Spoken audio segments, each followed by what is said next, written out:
my name is Jillberry Bowen, CEO of Northwestern Medical Center and your host of the NMC RiseVT show, dedicated to discussing hot healthcare topics.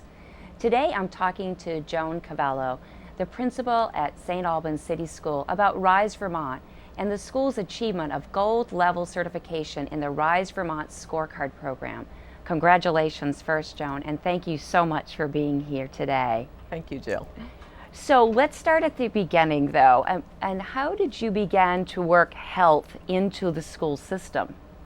I think it was always going on, but we didn't realize it.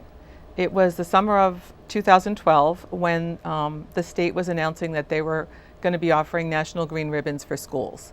And so we looked at the application, and it was all about health and wellness and about environmental stewardship, and then about having students engaged in both processes. And we said, you know, we're probably pretty close. Yeah. Let's try for it. And we took the application, and rather than just going through it and saying what we did, we said this should be a checklist of what we should be doing. Mm-hmm. And so we started looking at some of the things, and that was when we instituted Safe Routes to School, and we instituted a whole bunch of other things. We had the highest score that year in the state. We got a National Green Ribbon. Wow. And that's for a school that was built in 1968. So it was really exciting for us to have taken our school so far. And then to see what we were doing with students already and what the new path was and the new journey that we were on. So that's where it really all began, was probably 2 years ago when we got that National Green Ribbon and our journey to get there. Wow. And so your faculty and staff, did they embrace that journey, or was it, how hard did you have to work to get this going, the kids? And in the beginning, I think it was a small group of us. In the beginning, it was a small group that looked at the application and said, we can do this. Yeah. But then when we got the green ribbon, it was a whole school celebration. Yeah. And everyone came together in the gym, and we asked what each group would be doing now to take us forward, and everyone got up and pledged. And then when we got our Rise Vermont status and we had our big celebration the other day, one of the things that I did when I was reflecting is I told them about every one of the things that they had said that morning, and every one of them had come true. So 2 years was a big switch from it being a small group to being a whole school. How transformational is that? That's so exciting. Kind of exciting. Yeah. So we started Rise Vermont about 2 years ago as well. So what timing? So how did you end up getting involved in Rise Vermont, and what has that meant for you and the school? Well, I wasn't sure why I was invited, but I thought it might have had something to do with the green ribbon. I'm sure it was. I was really excited when I got invited. It also met another one of my desires, which was to be a part of the community and to be working more with community groups. Mm-hmm. So it was a great opportunity to get to meet more community leaders and also to look at how I could help and how what we had done could help. So it's been a great 2 years to be part of that committee. Yeah, and you were extremely involved in developing the scorecard, and now you've achieved a gold level certification. Do that. So talk a little bit about that and what you went through for that certification. When we looked at the scorecard, we looked at what a lot of different places were doing, and we also looked at the National Green Ribbon stuff, because a lot of that was exactly the same things that we wanted. So rather than reinventing, we looked at that set, and plus what a lot of other states and places were doing that had stuff like this. As we looked at our scorecard, there wasn't a lot we had to really tweak because we had done so much the first time through. The one thing was to become certified to be breastfeeding friendly, which we did. Wow. And it wasn't a big process. We're already, like I said, and I think that a lot of schools will find this themselves, we were already doing a lot of things, we just hadn't formalized it in such a way as to get credit for having done it. Mm-hmm. So that was just like one of the little tweaks that we did when we got that scorecard, and it was, and Dory Myers, who is the Rise Vermont lead person, she is the one who said to me, go for this. And I'm just like, really, is it not going to be that awful? And she's like, no, it's not bad at all, I'll go for it. And so the nurses said, we'll handle it, and we just got our certificate the other day. So it's not that hard to do some of those things. Well, congratulations. You're really a role model for Franklin and Grand Isle counties.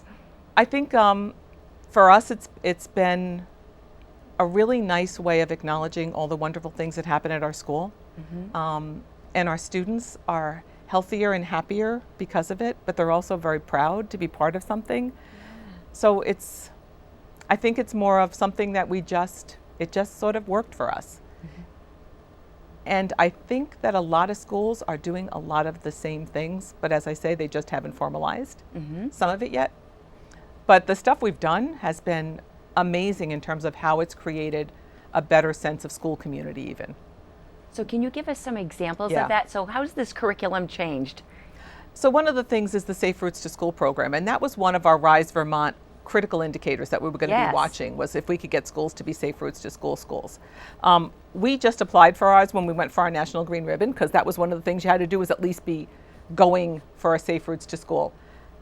What I didn't realize was how powerful it would be at bringing everybody together. It isn't just the students, but we have probably 25 or 30 parents and 5 or 6 community members that volunteer every Walking Wednesday and walk with the children to school. And the conversations you have on those walks are different from conversations you have anyplace else. I lead one of my own groups, and I absolutely I don't like to miss a Walking Wednesday. As a matter of fact, I'll usually go to meetings if I have to go late and do my Walking Wednesday first, because the conversations and the relationships that you build with students are really something you can't do any other way. It's just a nice, comfortable, easy way to connect. And to see everyone walking and biking, it is just so cool. And to do it right. That's the other part I really like, is when they have helmets on and they're stopping at the crosswalks and walking their bikes across, or at the very least looking to make sure that no one's coming. So it's really nice to see the kids being safer. So the that whole program, I think, has been one that's had even more benefits than just health, because it's actually brought all of us together. That's terrific. Are there other things that you're doing in your curriculum? I remember I think you were making crepes with the students at one point in time. So yeah, we do a lot with healthy eating, but mostly with them growing their own fruits and vegetables. So that's been something we've been really focusing on. Kindergarten as their stewardship. In the school, we like to be stewards of ourselves, our school, our community, and our environment. And in kindergarten, we start with just being stewards of ourselves, to really understand ourselves and how we can take the best possible care of ourselves. So one of the things kindergartners do is they understand the life cycle of a plant, and they grow lettuce, and they watch the lettuce grow. And when the lettuce is fully formed, then we get out the crepe makers and we make crepes, and they stuff it with lettuce, and they have a salad crepe. And so for many of them, eating lettuce is not one of their favorite things to do, but making a crepe and then putting lettuce in it makes the lettuce edible, and we're sort of breaking down barriers to greens. Oh, that's, you're just an amazing leader. I mean, just the passion, the excitement, role modeling, being right out there with the children, showing them the right ways to do things and making it fun and exciting. I mean, it's just really powerful, the impact that you're having on the children. So congratulations for that, and thank you for your passion, because when you think about Rise Vermont, and ultimately we want to reduce childhood and adult obesity, and getting them moving, helping them understand their bodies and what's good for their bodies. I mean, that's where we need to break the cycle, is right there with the children. So, hats off to you. Do you think this is going to go to other schools? You mentioned maybe other schools are doing some things too. Do you think this will have an impact on setting a trend, or maybe a challenge for others to be gold certified with Rise Vermont? I think we've already seen it with Safe Routes to School. The number of schools that have signed up in just the 2 years that we've had the Rise Vermont program going and our real focus on it. I think all schools are doing stuff like this. It's just a matter of formalizing it and turning the scorecard into a checklist. Figure out which things work for you, which things don't. Go after the ones that work for you. And then the nice thing on the side is that you get to be part of Rise Vermont. You get to be on the webpage, and your kids get to feel proud of who they are and what they're doing. There's also a real side benefit to healthy children, and they learn better. We learn better if we're fed, and we get to exercise, and our brains are alert and awake. One of the things we've found is that our focus on exercise has now creeped completely throughout the day. Most teachers, when they do 5-minute transition breaks, have worked in little exercise routines, because it helps children transition from one thing to the next, and it also helps just to kind of keep everybody awake and alert and excited. And sometimes the kids kind of are more excited about the transition than what goes on in between, and that's okay. They actually have there's a thing called Go Noodle, and to listen to them talk about their challenges in the Go Noodle and some of the stuff they're doing, and it's all just little exercise programs and figuring out which ones they're going to do. It's really a very neat thing. It's worked for us. I think it's really helped our students to feel better about themselves. Yeah. So the whole thing has kind of come together. That's wonderful. Any stories that any of the kids that have mentioned about their wellness or anything, or parents that's made a difference from their perspective? They may not come right out and say it, but there may be some indications that you're making a difference. I don't. You know, we don't focus on it. We do it, and that's sort of been sort of the shift. Mm-hmm. Some of the stuff we do is more like in the cafeteria as we get kids to sort of break some barriers and try some things. Mm-hmm. One of the big things was hummus, and they didn't even know what it was. So to actually try it and taste it, and for us to maybe have that be an option instead of ranch dressing when they want to dip vegetables. And so to really kind of get a little bit more into that type of stuff. The exercise and the number of students that ride their bikes even when it isn't a walk to school day. Oh, that's a change. So it's just, that it's become more than just when the whole school is doing it. They're starting to do it just because they want to. We do walking challenges twice a year, and they love like getting out around the track. We did the half-mile track, and to do the track a couple of times every day, mm-hmm. they just think it's the greatest thing. And some of them are running it, and some of them are walking it, and it's really nice. Whenever it's walking challenge time, you can tell because the track is almost always full.